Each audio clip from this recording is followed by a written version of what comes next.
Hello, this is the story of Frankenstein, or the Modern Prometheus, by Mary Wollstonecraft Shelley. The novel itself begins with a series of letters from the explorer Robert Walton to his sister Margaret Seville. Walton, a well-to-do Englishman with a passion for seafaring, is the captain of a ship headed on a dangerous voyage to the North Pole. In the first letter, he tells his sister of the preparations leading up to his departure, and of the desire burning in him to accomplish some great purpose. Discovering a northern passage to the Pacific, revealing the source of the Earth's magnetism, or simply setting foot on undiscovered territory.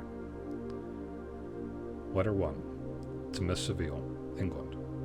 St. Petersburg, December 11th, 17. You will rejoice to hear that no disaster has accompanied the commencement of an enterprise which you have regarded with such evil forebodings. I arrived here yesterday, and my first task is to assure my dear sister of my welfare and increasing confidence in the success of my undertaking. I am already far north of London, and as I walk in the streets of Petersburg, I feel a cold northern breeze play upon my cheeks, which braces my nerves and fills me with delight. Do you understand this feeling? This breeze, which has traveled from the regions towards which I am advancing, gives me a foretaste of those icy climes. Inspirited by this wind of promise, my daydreams become more fervent and vivid. I try in vain to be persuaded that the pole is a seat of frost and desolation. It ever presents itself to my imagination as the region of beauty and delight. There, Margaret, the sun is forever visible, and its broad disk just skirting the horizon and diffusing a perpetual splendor. Therefore, with your leave, my sister, I will put some trust in preceding navigators. Their snow and frost are banished, and, sailing over a calm sea, we may be wafted to a land surpassing in wonders and in beauty every region hitherto discovered on the habitable globe. Its productions and features may be without example, as the phenomena of heavenly bodies undoubtedly are in those undiscovered solitudes. What may not be expected in a country of eternal light? I may there discover the wondrous power which tracks a needle, and may regulate 1,000 celestial observations that require only this voyage to render their seeming eccentricities consistent forever. I shall satiate my ardent curiosity with the sight of a part of the world never before visited, and may tread a land never before imprinted by the foot of man. These are my enticements, and they are sufficient to conquer all fear of death and to induce me to commence this laborious voyage with the joy a child feels when he embarks in a little boat and his holiday mates on an expedition of discovery up his native river. But supposing all these conjectures to be false, you cannot contest the inestimable benefit which I shall confer on all mankind, to the last generation, by discovering a passage near the pole to these countries, to reach which at present so many months are requisite, or by ascertaining the secret of the magnet, which, if at all possible, can only be effected by an undertaking such as mine. These reflections have dispelled the agitation which I begin my letter, and I feel my heart glow with an enthusiasm which elevates me to heaven, for nothing contributes so much to tranquilize the mind as a steady purpose, a point on which my soul may fix its intellectual eye. This expedition has been the favorite dream of my early years. I have read with ardor the accounts of the various voyages which have been made in the prospect of arriving in the North Pacific Ocean through the seas which surround the pole. You may remember that a history of all the voyages made for the purposes of discovery composed by the whole of our good Uncle Thomas's library. My education was neglected, yet I was passionately fond of reading. These volumes were my study day and night, and my familiarity with them increased that regret which I had felt, as a child, on learning that my father's dying injunction and forbidden my uncle to allow me to embark on a safe-faring life. These visions faded when I perused for the first time those poets whose effusions entranced my soul and lifted it to heaven. I also became a poet, and for 1 year lived in a paradise of my own creation.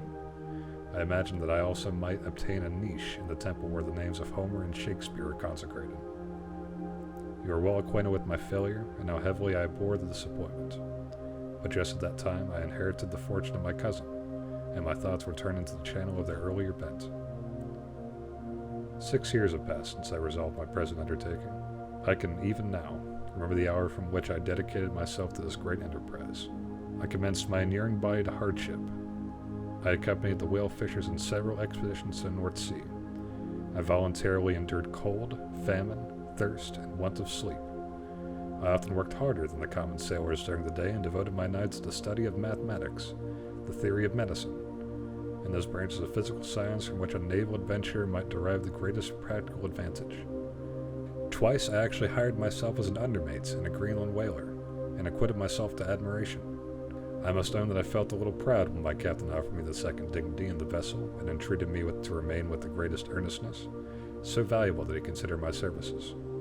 And now, dear Margaret, do I not deserve to accomplish some great purpose? My life might not have been passed in ease and luxury, but I preferred glory to every enticement that wealth placed in my mind. Oh, that some encouraging voice would answer in the affirmative. My courage and resolution is firm, but my hopes fluctuate, and my spirits are often depressed. I am about to proceed on a long and difficult voyage, the emergencies of which will demand all of my fortitude. I am required not only to raise the spirits of others, but sometimes to sustain my own when theirs are failing. This is the most favorable period for traveling in Russia. They fly quickly over the snow in their sledges.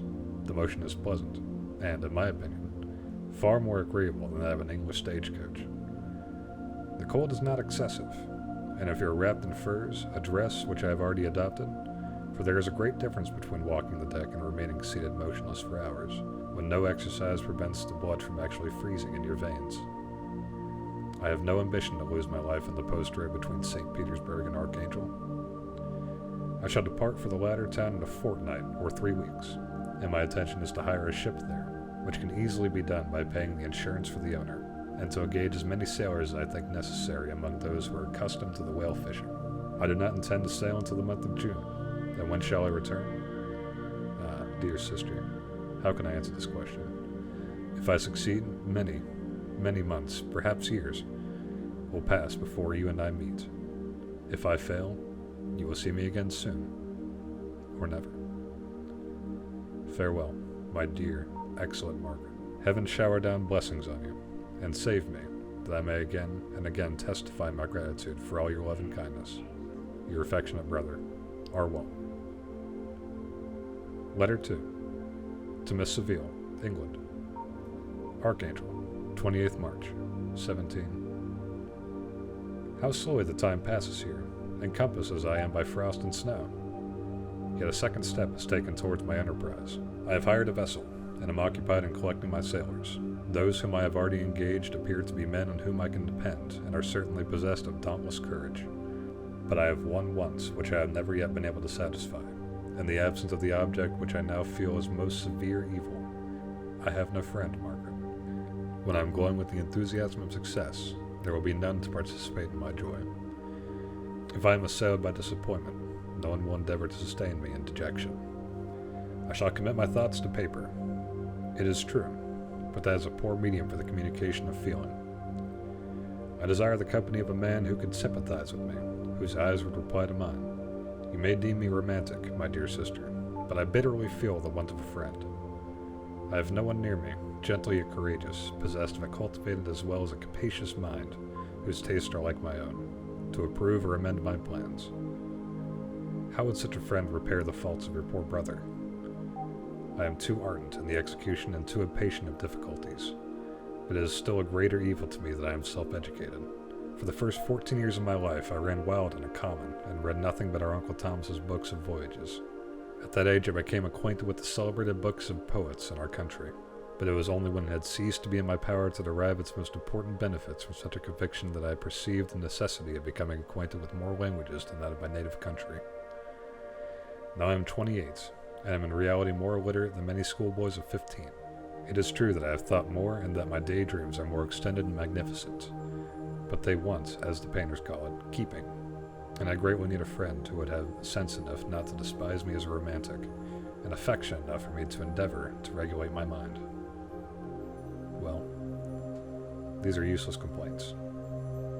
I shall certainly find no friend in the wide ocean, nor even here in Archangel, among merchants and seamen. Yet some feelings, unallied to the dross of human nature, beat even in these rugged bosoms. My lieutenant, for instance, is a man of wonderful courage and enterprise. He is madly desirous of glory, or rather, to word my phrase more characteristically, of advancement in his profession. He is an Englishman, and in the midst of national and professional prejudices, unsoftened by cultivation, retained some of the noblest endowments of humanity. Finding that he was unemployed in the city, I easily engaged him to assist in my enterprise. The master is a person of excellent disposition, and is remarkable in the ship for his gentleness and mildness of his discipline. This circumstance, added to his well-known integrity and dauntless courage, made me very desirous to engage him. A youth passed in solitude, my best years spent under your gentle and feminine fosterage, has so refined the groundwork of my character that I cannot overcome an intense distaste to the usual brutality exercised on board ship. I have never believed it to be necessary, and when I heard of a mariner equally noted for his kindliness of heart and the respect of obedience paid to him by his crew, I felt myself peculiarly fortunate in being able to secure his services. I heard of him first in a rather romantic manner, from a lady who owes him the happiness of her life. This, briefly, is his story. Some years ago, he loved a Russian lady of moderate fortune, and having amassed a considerable sum in prize money, the father of the girl consented to the match. He saw his mistress once before the destined ceremony, but she was bathed in tears and throwing herself at his feet, entreated him to spare her, confessing at the same time that she loved another, but that he was poor, and that her father would never consent to the union. My generous friend reassured the suppliant, and on being informed of the name of her lover, instantly abandoned his pursuit. He had already bought a farm with his money, and on which he had designed to pass the remainder of his life, but he bestowed the whole on his rival, rather, together with the remains of his prize money, to purchase stock, and then himself solicited the young woman's father to consent to her marriage with her lover.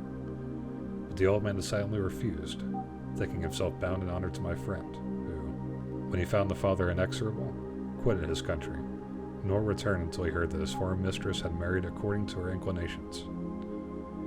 What a noble fellow, you will exclaim. He is so, but then he is wholly uneducated. He is as silent as a Turk, and a kind of ignorant carelessness attends him, which, while it renders his conduct the more astonishing, detracts in the interest and sympathy which otherwise he would command. Yet do not suppose, because I complain a little or because I conceive a consolation for my toils which I may never know, that I am wavering in my resolutions. Those are as fixed as fate, and my voyage is only now delayed until the weather shall permit my embarkation. The winter has been dreadfully severe, but the spring promises well, and it is considered as a remarkably early season, so that perhaps I may sail sooner than I expected. I shall do nothing rashly. You know me sufficiently to confide in my prudence and considerateness whether the safety of others is committed to my care.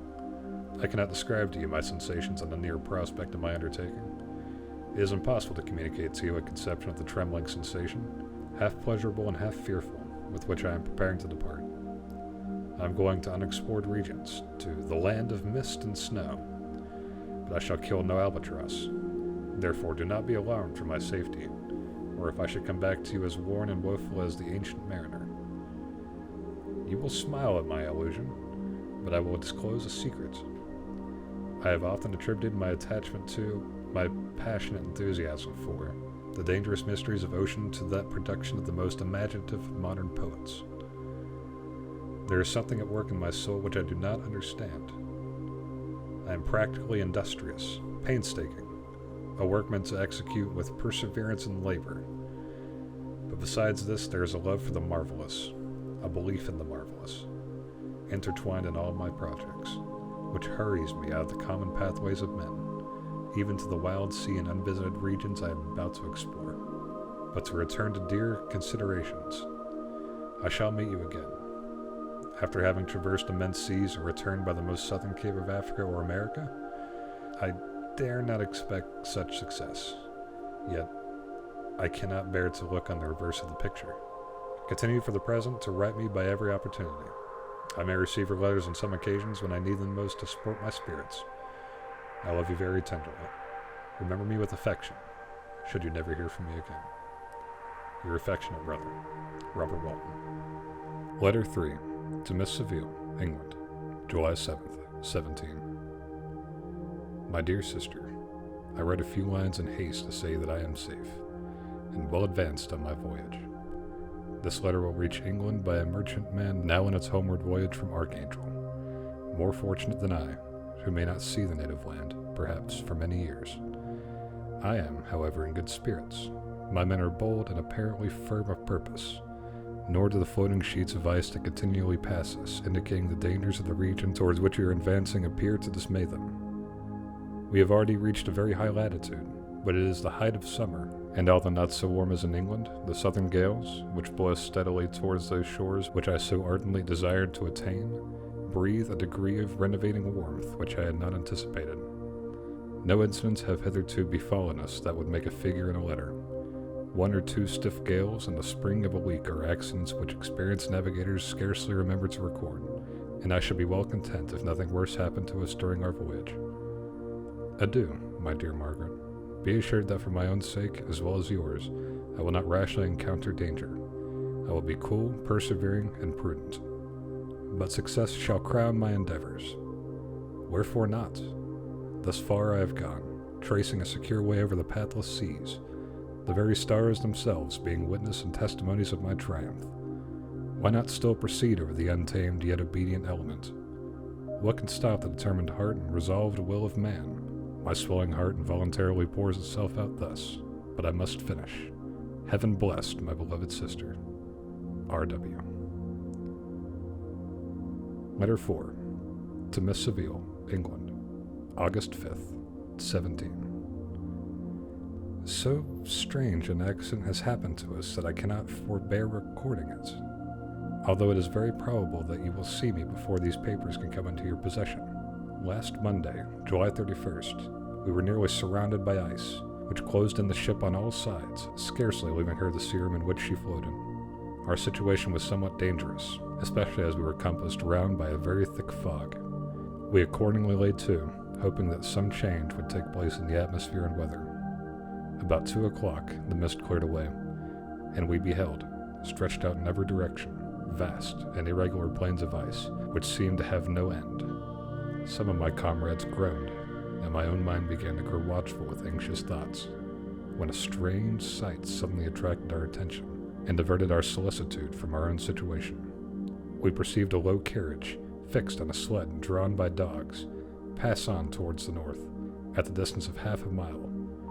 A being, which had the shape of a man, but apparently of gigantic stature, sat in the sledge and guided the dogs. We watched the rapid progress of the traveler with our telescopes until he was lost among the distant inequalities of the ice. This appearance excited our unqualified wonder. We were, as we believed, many hundred miles from any land, but this apparition seemed to denote that it was not, in reality, so distant as we had supposed. Shut in, however, by ice, it was impossible to follow his track, which we had observed with the greatest attention. About 2 hours after this occurrence, we heard the ground sea, and before night the ice broke and freed our ship. We, however, lay to until the morning, fearing to encounter in the dark those large loose masses which float about after the breaking up of the ice. I profited of this time to rest for a few hours. In the morning, however, as soon as it was light, I went upon deck and found all the sailors busy on one side of the vessel, apparently talking to someone in the sea. It was, in fact, a sledge, like that we had seen before, which had drifted towards us in the night on a large fragment of ice. Only one dog remained alive, but there was a human being within it whom the sailors were persuading to enter the vessel. He was not, as the other travelers seemed to be, a savage inhabitant of some undiscovered island, but a European. When I appeared on deck, the master said, "Here is our captain, and he will not allow you to perish in the open sea." On perceiving me, the stranger addressed me in English, although with a foreign accent. "Before I come on board your vessel," said he, "will you have the kindness to inform me whither you are bound?" You may conceive my astonishment on hearing such a question addressed to me from a man on the brink of destruction, and to whom I should have supposed my vessel would have been a resource which he would not have exchanged for the most precious wealth the earth can afford. I replied, however, that we were on a voyage of discovery towards the northern pole. Upon hearing this, he appeared satisfied and consented to come aboard. Good God, Margaret! If you could see the man who thus capitulated for his safety, your surprise would have been boundless. His limbs were nearly frozen, and his body dreadfully emaciated by fatigue and suffering. I've never seen a man in so wretched a condition. We attempted to carry him into the cabin, but as soon as he had quitted the fresh air, he fainted. We accordingly brought him back to the deck, and restored him to animation by rubbing him with brandy and forcing him to swallow a small quantity. As soon as he showed signs of life, we wrapped him up in blankets and placed him near the chimney of the kitchen stove. By slow degrees, he recovered and ate a little soup, which restored him wonderfully. 2 days passed in this manner before he was able to speak, and I often feared that his surroundings had deprived him of understanding. When he had in some measure recovered, I removed him to my own cabin and attended on him as much as my duty would permit. I never saw a more interesting creature. His eyes have generally an expression of wildness and even madness. But there are moments when, if anyone performs an act of kindness towards him or does him any of the most trifling service, his whole countenance is lighted up, as it were, with a beam of benevolence and sweetness that I never saw equaled. But he is generally melancholy and despairing, and sometimes he gnashes his teeth, as if impatient of the weight of woes that oppresses him. When my guest was a little recovered, I had great trouble to keep off the men, who wished to ask him 1,000 questions, but I would not allow him to be tormented by their idle curiosity, in a state of body and mind, whose restoration evidently depended upon entire repose. Once, however, the lieutenant asked why he had come so far upon the ice in so strange a vehicle.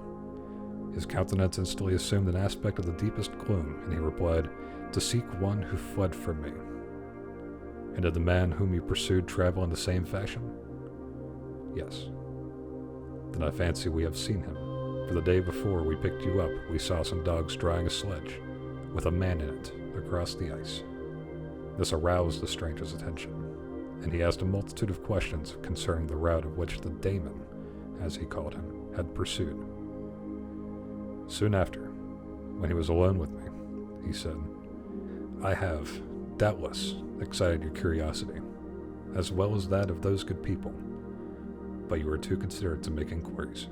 Certainly, it would indeed be very impertinent and inhuman in me to trouble you with any inquisitiveness of mine, and yet you rescued me from a strange and perilous situation. You have benevolently restored me to life." Soon after this he inquired if I thought that the breaking up of the ice had destroyed the other sledge. I replied that I could not answer with any degree of certainty, for the ice had not broken until near midnight, and the traveler might have arrived at a place of safety before that time, but of this I could not judge. From this time a new spirit of life animated the decaying frame of the stranger. He manifested the greatest eagerness to be upon deck to watch for the sledge which had before appeared, but I had persuaded him to remain in the cabin, for he is far too weak to sustain the rawness of the atmosphere. I have promised that someone should watch for him and give him instant notice if any new object should appear in the sight. Such is my journal of what relates to this strange occurrence up to the present day. The stranger has gradually improved in health, but is very silent and appears uneasy when anyone except for myself enters his cabin. Yet his manners are so conciliating and gentle that the sailors are all interested in him, although they have had very little communication with him. For my own part, I begin to love him as a brother, and his constant and deep grief fills me with sympathy and compassion. He must have been a noble creature in his better days, being even now unwrecked so attractive and amiable. I said in one of my letters, my dear Margaret, that I should find no friend in the wide ocean. Yet I have found a man who, before his spirits had been broken by misery, I should have been happy to have possessed as the brother of my heart. I shall continue my journal considering the stranger at intervals, should I have any fresh incidents to report. August 13th, 17. My affection for my guest increases every day. He excites at once my admiration and my pity to an astonishing degree. How can I see so a noble creature destroyed by misery without feeling the most poignant grief? He is so gentle, yet so wise. His mind is so cultivated, and when he speaks, although his words are culled with the choicest art, yet they flow with a rapidity and unparalleled eloquence. He is now much recovered from his illness, and is continually on the deck, apparently watching for the sledge that preceded his own. Yet, although unhappy, he is not so utterly occupied with his own misery, but that he interests himself deeply in the projects of others. He has frequently conversed with me on mine, which I have communicated with him without disguise. He entered attentively into all my arguments in favor of my eventual success, and into every minute detail of the measures I had taken to secure it. I was easily led by the sympathy which he evinced to use the language of my heart, to give utterance to the burning ardor of my soul, and to say, with all the fervor and warmed me, how gladly I would sacrifice my fortune, my existence, my every hope, to the furtherance of my enterprise. One man's life or death were but a small price to pay for the acquirement of knowledge which I sought, for the dominion I should acquire and transmit over the elemental forces of our race.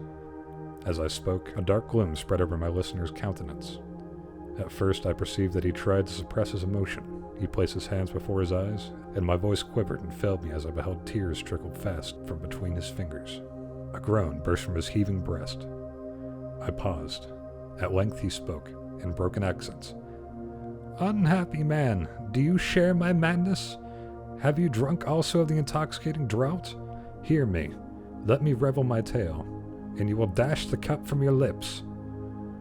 Such words, you may imagine, strongly excited my curiosity, but the paroxysm of grief that seized the stranger overcame his weakened powers, and many hours of repose and tranquil conversation were necessary to restore his composure.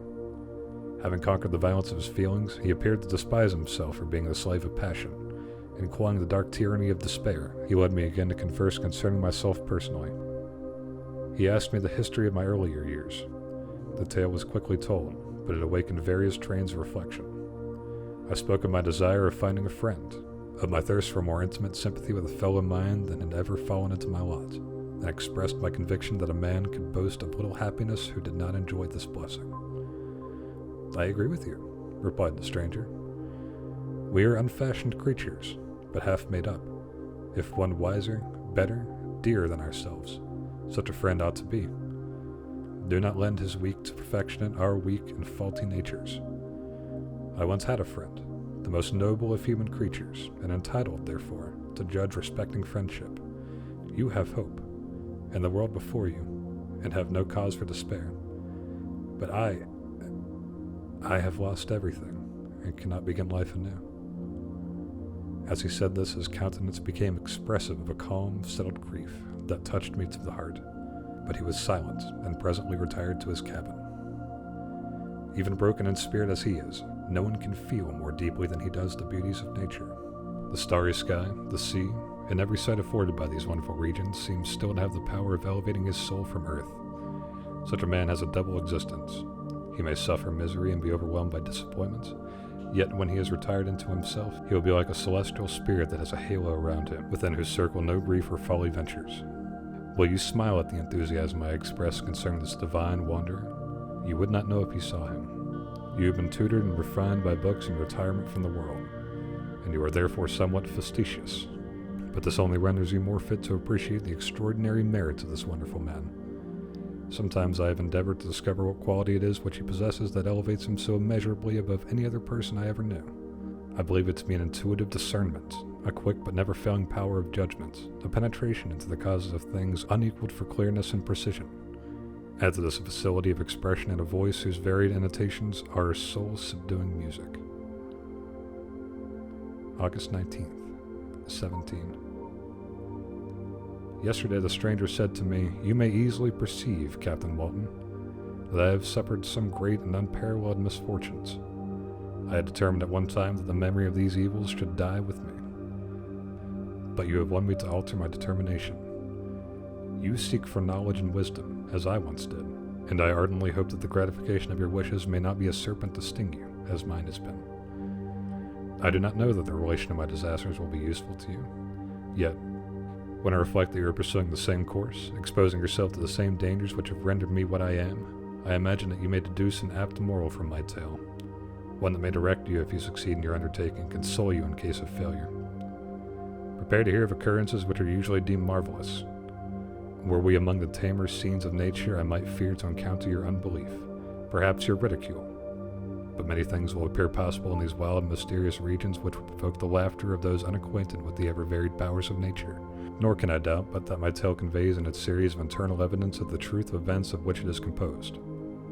You may easily imagine that I was much gratified by the offered communication, yet I could not endure that he should renew his grief by the recital of his misfortunes. I felt the greatest eagerness to hear the promised narrative, partly from my curiosity and partly from a strong desire to ameliorate his fate as if it were my power. I expressed these feelings in my answer. "I thank you," he replied, "for your sympathy, but it is useless. My fate is nearly fulfilled. I wait but for one event, and then I shall repose in peace." "I understand your feeling," continued he, perceiving that I wished to interrupt him. "But you are mistaken, my friend. If thus you allow me to name you, nothing can alter my destiny. Listen to my history, and you will perceive how irrevocably it is determined. He then told me that he would commence his narrative the next day when I should be at his leisure. This promise drew from me the warmest thanks. I have resolved every night, when I am not impertinently occupied with my duties, to record, as nearly as possible in his own words, what he has related during the day. If I should be engaged, I will at least make notes. This manuscript will doubtless afford you the greatest pleasure, but to me, who know him, and to hear it from his own lips, with what interest and sympathy shall I read it in some future day? Even now, as I commence my task, his full-toned voice swells in my ears, his lustrous eyes dwell on me with all their melancholy sweetness. I see his thin hand raised in animation, while the lineaments of his face are irradiated by the soul within. Strange and harrowing must be his story, frightful the storm which embraced a gallant vessel on its course and wrecked thus. Thus is the end of the letters written by Robert Walton, and begin the tale of Victor Frankenstein.